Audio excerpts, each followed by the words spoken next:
Welcome, everybody, to a special crossover episode of Devil's Advocate with Rosebud Baker and Andy Haynes. Hi, everybody. I'm back. The crossover episode is Devil's Advocate with Rosebud Baker and Find Your Beach podcast with Rosebud Baker and Andy Haynes. Oh, okay. That's what you meant. Cool, yep, cool, that's cool. what I was hoping for. Sorry about that.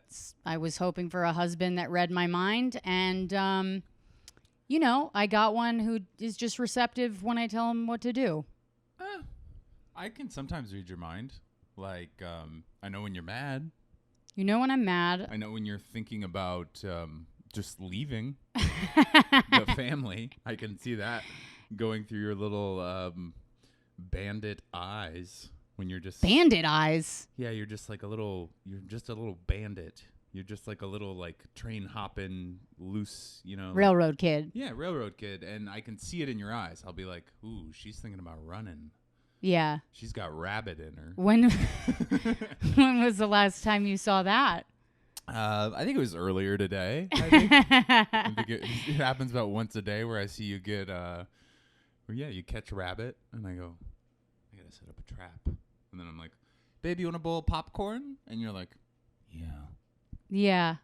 That's a pretty easy trap to set. Yeah, it's just like a treat or like a back rub. When or you let you say watch what you want to watch. When you say that it happened earlier today, yeah. Are you talking about when we went to go look at an apartment and you didn't like the apartment that I liked, so I cried and stomped my foot? Yes, I am talking about that. I don't understand how you were able to tell that I was upset. I think it was you crying on 2nd Avenue. And maybe stomping my foot. But that's... Yeah. Yeah. It was an inappropriate reaction. It was cute. I want to address that it was an inappropriate reaction. Uh-huh. It was a childhood reaction. Yeah. You know, when they say in the program, they say if it's hysterical, it's historical. And I always hated that fucking thing. But now you kind of see the wisdom in it. I'm not.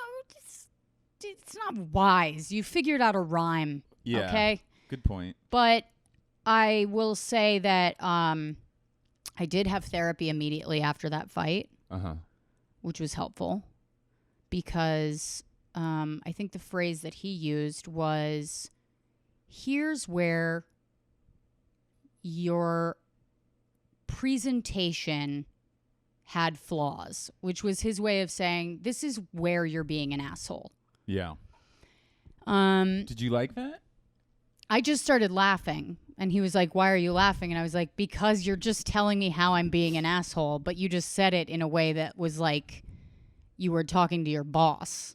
You said something to me, though. You said it had something to do with something like, what did you describe it as? Well, he explained it to me. All right. Sorry. My therapist said to me that that my number one problem is that I have separation and individuation issues. Okay. And I said, I think my number one problem is that I don't know what the fuck you just said.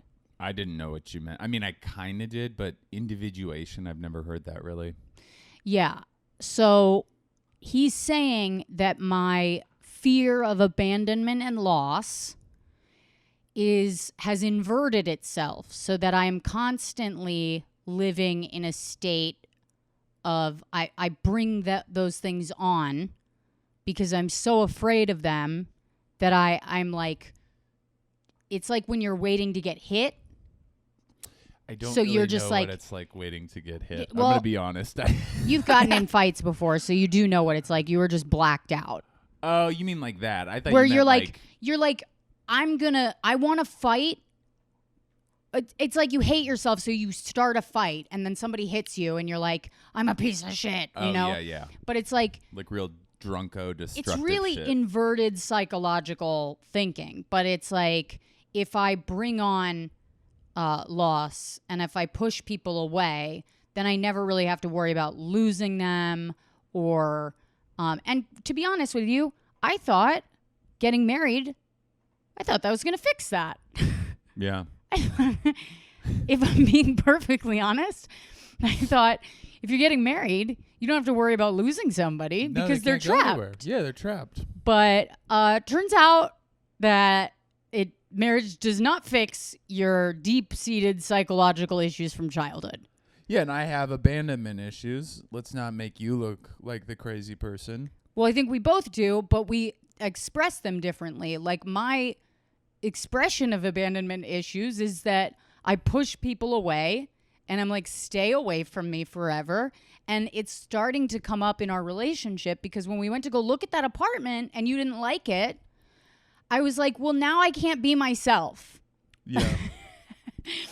I didn't even live there, but I really was reacting in a way where I had moved all of our shit in and you walked in, saw it, and you were like, I don't want to live here. That was the level that I reacted. She literally walked in and she goes, this is the place. This is it. Yeah. And can we just, if you guys don't know New York, then this may not be very informative. But if you have spent any time in New York, it was literally across the street from the entrance to the Midtown Tunnel. It was, the front door opened onto the Midtown Tunnel. It opened onto a sidewalk. It opened onto a sidewalk. And across the street. And across the street was the entrance to the Midtown Tunnel. It's not a bad place.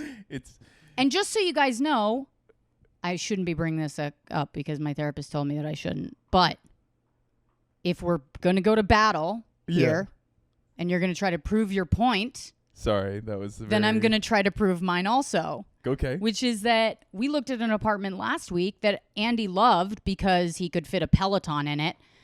But he loved it, and it was a basement that basically was the Midtown Tunnel.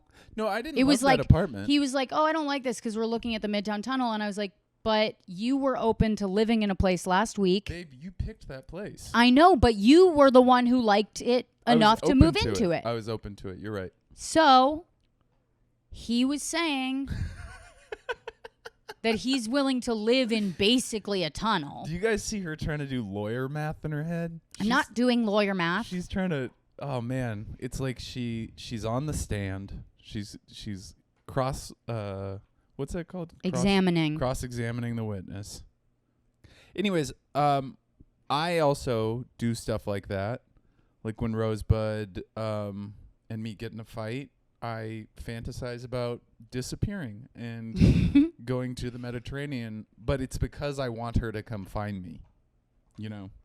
It's like I want to be like Andy Dufresne in Shawshank. You want me to come find you in the Mediterranean? Yeah, just because we need a vacation. That's very funny. And my fantasies never involve you finding me. Great. That's really cool. But we have the same fantasy, which is you going away. Hey, I mean, maybe we can both achieve each other's fantasy. Oh my God. I'm going to go full piece of shit if you leave me. I'm going to date like a 22-year-old and I'm going to like scam my way into an apartment I can't afford and then take advantage of eviction laws.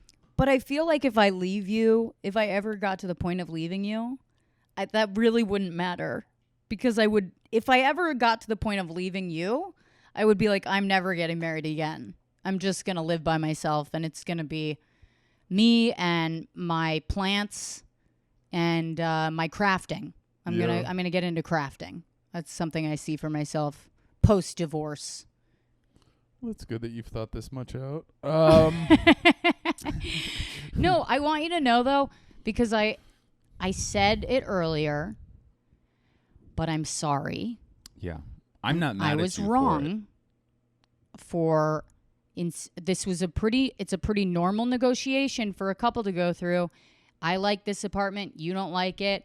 All right, we'll find one that we both like. So I apologize because I recognized that. Are you shaking because of coffee or because this is so hard for you to do? Anyways, I'm wrong and I'm sorry. Okay. Thanks, Rosebud. I appreciate that. I mean, nobody knows that it should be fair to say, I don't know if you talked about it on last week of Devil's Advocate, but I was a real weirdo last week. What I kind of forgot. No, that was also my fault because you said you thought you had COVID and I reacted like you had called my boss and told him that I couldn't work anymore. Yeah, I didn't even say I thought I had COVID. Here's the thing. I was like, my throat's sore. I should probably get a COVID test. Mm-hmm. And Rosebud said, oh, no, I can't work. Which is not the best thing, but I also see where she's coming from. Just because if I had a thing that I was looking forward to doing, I maybe would say that to myself. Yeah. And I'd be like, oh, fuck. This reckless bitch got me out of a job. You know? But no, I thought that I didn't need to talk to you about the fact that I thought you were being a jerk. And then I had to tell you 3 days later because I had just been a weirdo for 3 days. Yeah, you couldn't shit. Couldn't shit, couldn't talk. Yeah, you were really zoned out. Yeah. That's what happens when you're having feelings. Yep. Because you're a man and you just shove them down and you're like, I'm going to make this. I'm not a good man, though. Like, I'm a good man in the sense that, like, I'd help you if you fell over. But, the measure of a man. Yeah. But I'm not a good man. I'm not stoic, Like, I'm quiet. I'm introverted. When you say you're not a good man, you're saying you're not you're not the good. You're talking about the type of man who sees a woman falling over and just goes, well, look at that dumb broad. Who that dumb broad? She must be hysterical. Somebody needs to fuck that lady. You're talking about that kind of a man. Yeah. I'm talking about the kind of guy that's like, you piss me off and I just go into the garage and I just scream into a bunch of my old soccer uniforms. Yeah. Listen to Metallica. Yeah. I get in the car and I just fucking blast. Rev the engine a couple times. Yeah. And then just tinker around under the hood. Yeah. Yeah. No, you're not that kind of man.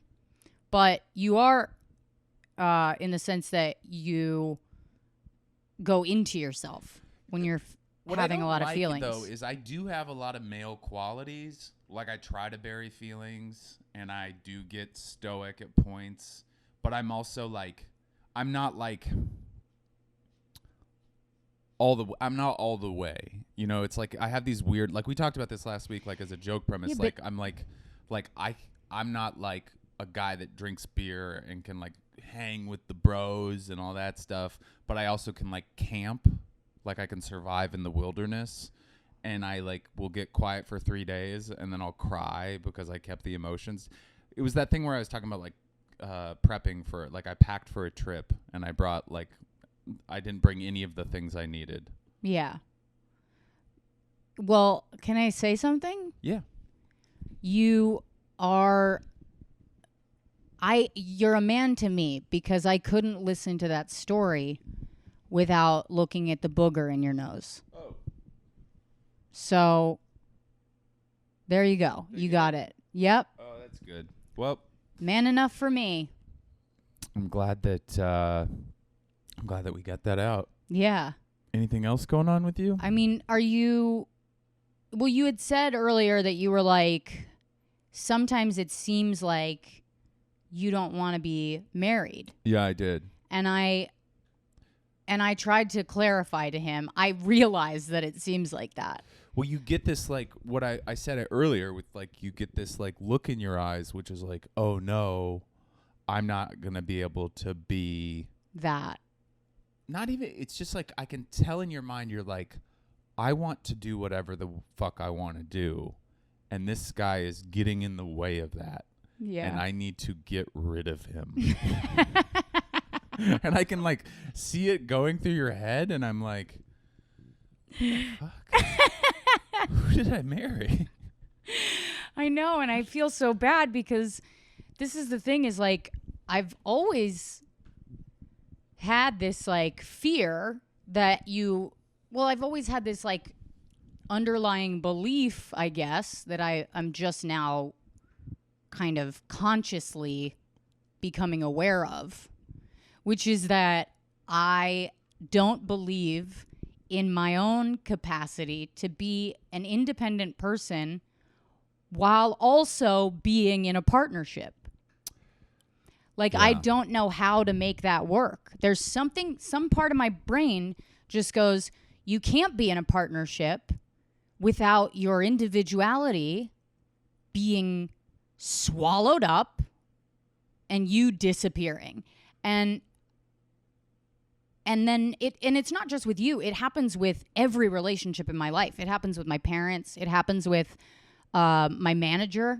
Like, sometimes my manager will call and he's just trying to help me with something, and I never like act out on it, but my reaction is like, he's trying to control my life. Yeah. Like, I start to go, you think you're Britney Spears and he's Britney Spears' dad. Britney Spears' life is my nightmare. Yeah. Like, but yes, I react as though everyone is like, I'm Britney Spears and they're all my dad. Like, it's like, and it's fully made up. But if you look at the relationships that I've chosen prior to the one I'm in now, every one of those relationships, and this is proof of the fact that like your beliefs shape your reality. I chose relationships that fully supported this theory in the back of my brain. It's kind of weird. It's starting to take on the tone of the Will Smith, Jada Pinkett Smith. Red Table Talks? Red Table Talks. This is just white. Did you have entanglements? No. I never had any entanglements. Not even with dogs? I fucked Charlie once.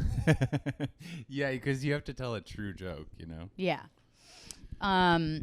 Charlie. Yeah, so anyway, I didn't mean to turn it into Red Table Talks. Although I feel like now that you've said that, I'm afraid that I've done that a lot of times on different Devil's Advocate podcast episodes. No, they don't seem to have that tone. You've never listened to it. Yes, I have. You have? Yeah, of course. Really? Yeah, because I want to see if you're saying shit about me or if you're admitting to being, a bad wife. Yeah. Or a bad wife? Last week I had to listen because you said you were happy that somebody liked your comedy and that you looked up to them. And I was like, who's this guy trying to fuck my wife? I get so mad when like a woman is making you laugh. Yeah. I get so mad. I'm like, what the fuck is she saying? Who's this bitch? I don't like care that much when you guys are just talking or like, but when I see someone making you laugh, I get it. Especially if she's like hot. I'm just like, fuck her. Yeah. Yeah, that makes sense. I get jealous at the same way. When you have good rapport with people and they're attractive and I know they'd fuck you, I'm just like sitting there going like, okay, buddy. Okay, we'll see how this ends for you. It'll be very easy to follow you home. Is that what you think? Yeah. You think it would be easy for you to follow them home? Yeah. You kidding me? I'll get a city bike and a rope. What is the rope for? I tie it to the back of their Uber and I ride the city bike. I surf home on the city bike. You bike surf? Yeah. Wouldn't you just... I mean, we have a car, so why wouldn't you just follow them in the car? I'm just saying in this situation I don't have the car. And it's still easy? Yeah. Okay. Yeah. All right, buddy.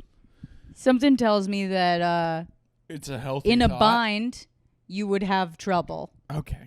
Well, I appreciate your worry, but just wait till you see me surfing on a bike. Wait till you see me city surfing. It wasn't really worry. It was like lack of faith. Yeah. There's a good chance I'd crash. I'd also probably be like tying the rope on and I'd get like yanked hard once and I'd be like, oh, this isn't fucking worth it. Fuck this. Fuck this. I'm going to go home to my fucking bitch wife. Cuck me, goddammit. You were saying the thing earlier about like turning into your like afraid of like losing yourself in a relationship. And it's weird because I have done that before. Like my last relationship of any substance, like I I just tried to mold and like bend to their, like I was thinking about quitting comedy and just becoming like a copywriter or something, because I was like, well, I don't, she hates the schedule and she hates all the travel, and, so I'll just do that. And it was like insane that it took so long for me to realize that I had, like that I was even considering it. Like that I was like, and even like with my sobriety, I would like skip a meeting because she'd be like, do you have to go to meetings so much? And I'd be like, no, of course not. Right. And then I resented her for not acknowledging all my sacrifices. Right. And, which you made without her necessarily asking you to, but you made them because you just wanted her to like you more. Yeah.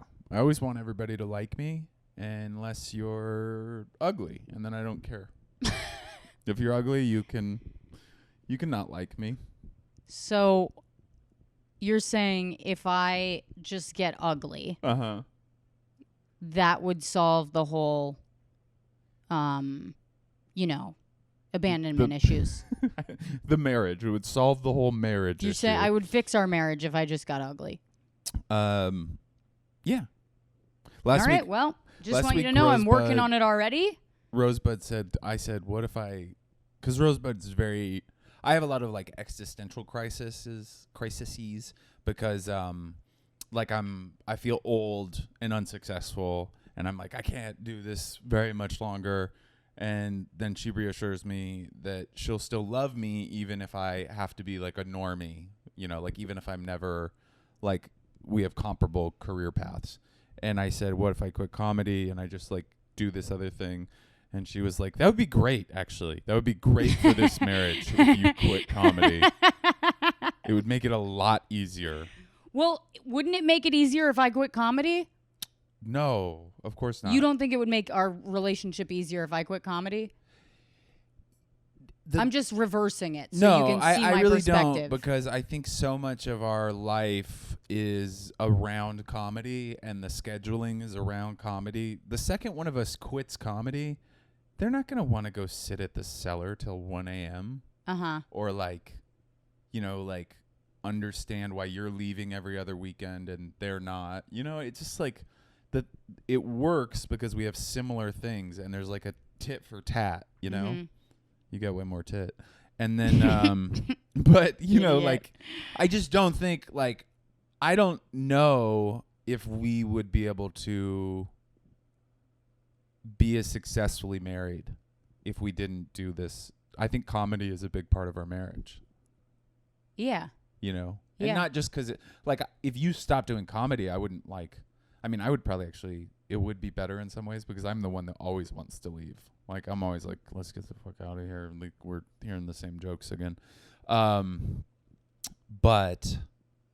yeah, I don't know. I think I would also, whoever quits comedy, even if it's for, like, this, like, I've decided that I'd be happier if I wasn't doing it, there would always be that sting. There would always be that, like. I don't think so. If I quit comedy, like, if I really quit for myself. Yeah. I wouldn't. Because the only way that I would ever quit is if I was genuinely fucking over it. Like, I also have said to myself from the beginning of this that I'm going to do this for as long as it's fun. Mm-hmm. And as long as it's interesting to me. Yeah. But if I'm scared of that time coming because I've put so much time into this now that it feels too late to leave. You know what I mean? Like, there's a certain point that you get to where you're like, oh, fuck. I can't just, like, start over. Nate Bargatze has that great joke. Well, I think a lot of comics have it where it's like Bargatze's talking about, quitting comedy. Like, he can't quit because nobody knows he does it, which is actually, like, he's a pretty successful comic. I think a lot of people know. But he's saying, like, who do I call? Bill Cosby? Like, hey, I'm walking away. I got to the point where I realized it was like basically last year because I was like, well, I'm going to sell out. I'm going to go be a copywriter because it'll be creative and it pays well enough and I'll still get to be funny. And everybody was like, what did you do? And I'm like, well, I've been funny for 17 years. And they're like, do you have like a portfolio of funny stuff? And I'm like, I mean, clips from like clip shows, a couple sketches. And they're like, oh, well, you can't show them killing on stage. A sketch. Yeah, you have to.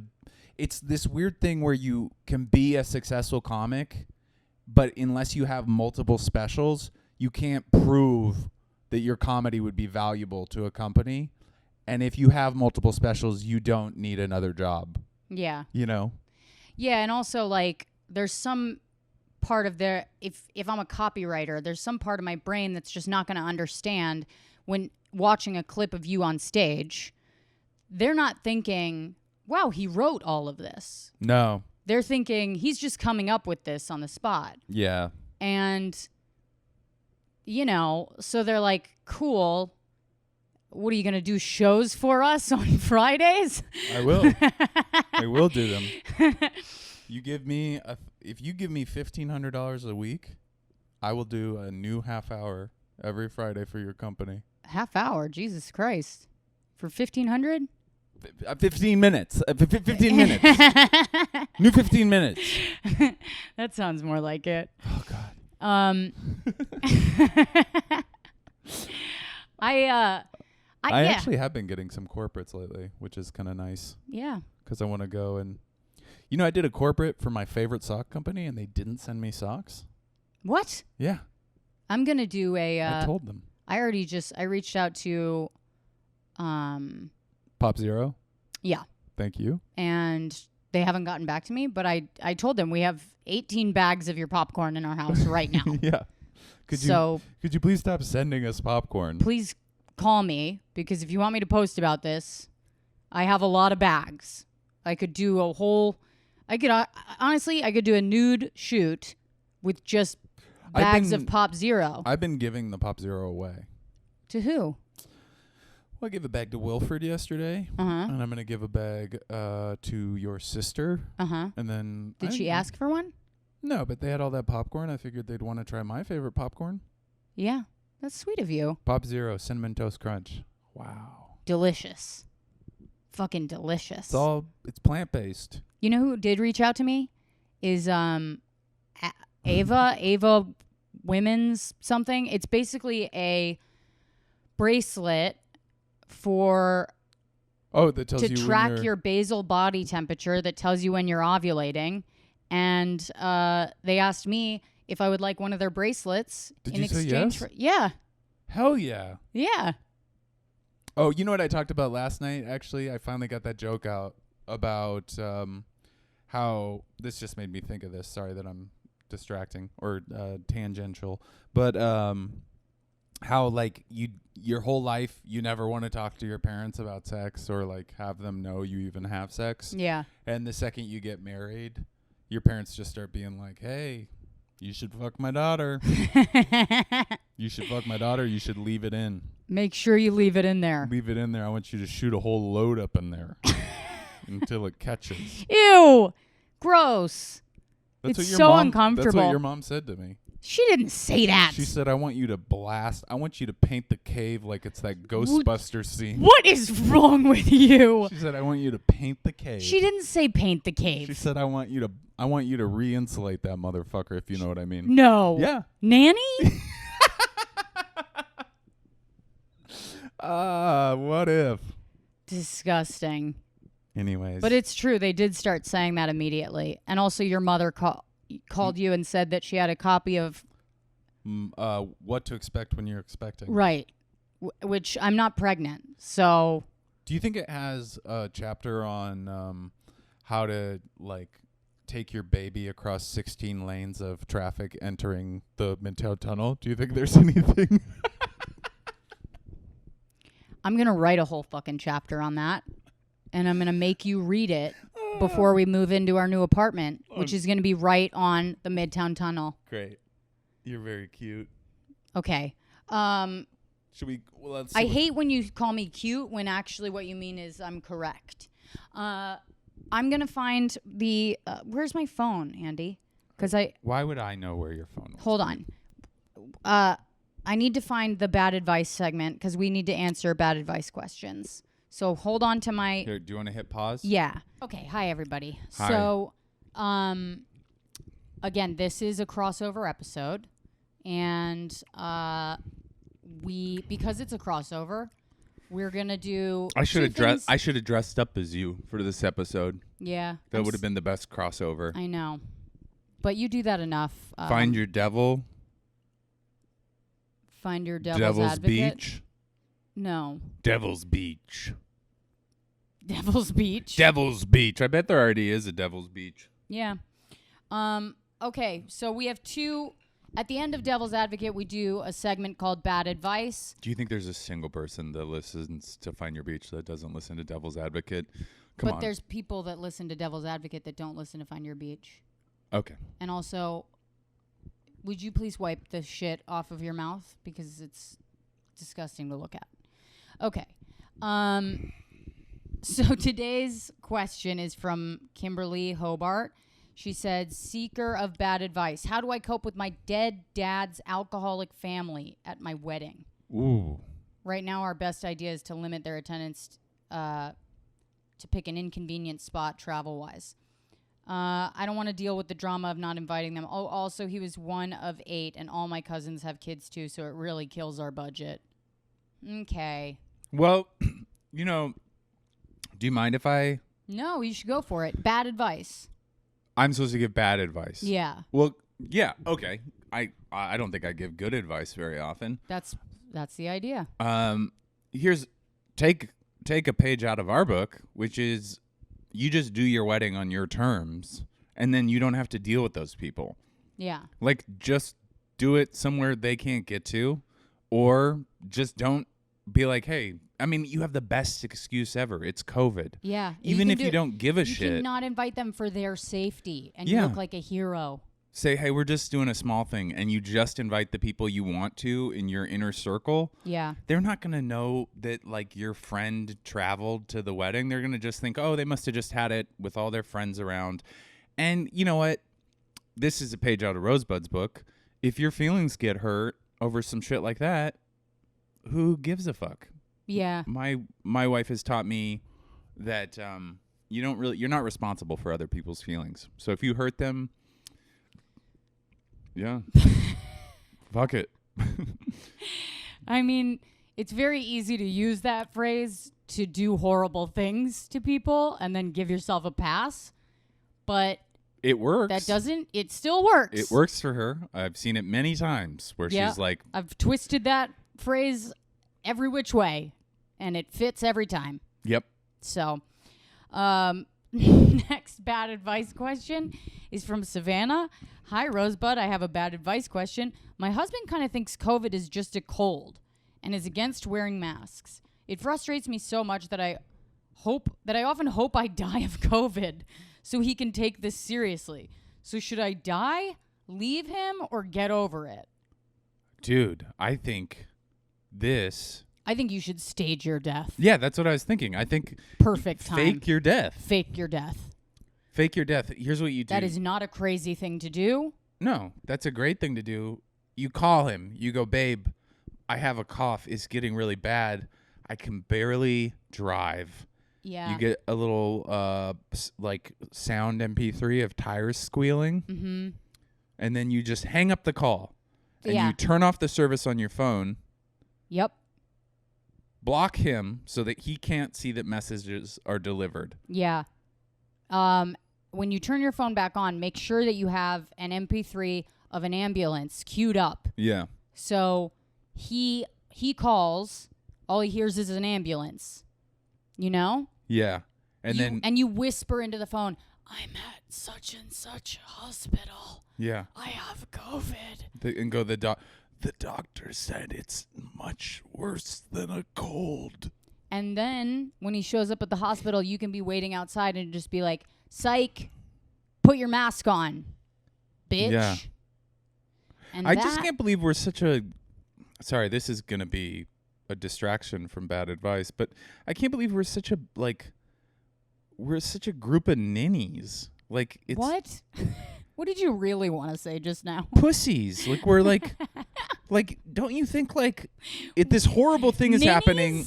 Why did you just say ninnies? It just came to me. What I don't know. I've never heard you say that in my life. I've never said it before. I think a ghost from the 40s just walked through my body. What just happened? Anyways, pussies. Like, this bad thing is happening, which is there's a virus, and it is very bad for the world. And everybody's like, oh, man, it's... Like, don't you think people in, like, Berlin in 1937 were like, I want to go to the movies? But they realized a bad thing was happening, and they had to fucking dig in, you know? I'll tell you the virus in this household. What? It's you using the word ninny. Whatever. That's it's the ninny virus. And it just makes you use words. I'm going to start recording. I'm going to start recording your fake laugh that you do for all of your business meetings. Mm-hmm. And I'm going to make a collage to show a montage to show Okay. everybody. It's going to be eerie. It's going to be like the Wilhelm shriek. Okay, well then what I'm going to How do often- is I'm going to make a collage of you and your straight-faced robot reactions to people who are attempting to make jokes. That's what I'm going to do. I'm going to show, and which one comes off more likable? Oh man. Huh? It's such a double. At least I fucking fake it. Fake what? The laugh. You better just say the laugh. All right. Do you want to wrap this up? Yeah. Okay. Let's wrap it up. Do you have any announcements? I got some dates coming up in the spring, but they're all, they're loosey goosey. Okay. So I'm not gonna advertise them. Why don't you advertise them, and then people might wear masks in those areas so they can come see your show? I'll be in Lake Tahoe in January. I'll be in Ohio. I'm not exactly sure on the dates, but I think it's going to be February. We will be, this is so random, but me and Rosebud will be performing next Tuesday night. I think it's the 24th in Hoboken, New Jersey, if you want to come out, if you're in the tri-state area. And folks, there's that. And then also, just so you know, you can reach out to me via text at 917-540-8395 for bad advice or feedback on the podcast. I'm going to be at Side Splitters in Tampa in January if Florida gets their shit together and starts putting masks on. And then I'm going to be doing a little bit of a Midwest tour. I'm going to be at Helium in St. Louis. Is that it? Yeah.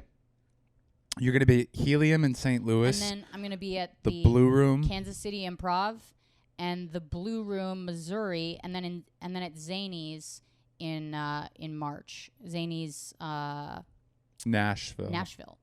So I don't have ticket links for you for those, but I wanted to give you guys the heads up that that's coming up. And anything else, babe? Thanks for doing a crossover episode. Thanks for having me. It's such an honor to be back. Am I the first repeat guest?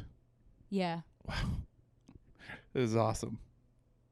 This is almost as cool as me booking that BET show. You know what I mean? Yeah. I play a white devil. All right. Every goddamn day. Every goddamn day. I love you. Me or the audience? You. Okay. I love you guys. And also you, Andy. Thanks. Thanks for tuning in. Make sure you wash your hands. Don't lick your lover's eyeballs. And don't spit in their mouths unless it's monogamous. And consensual. Okay, bye. Bye.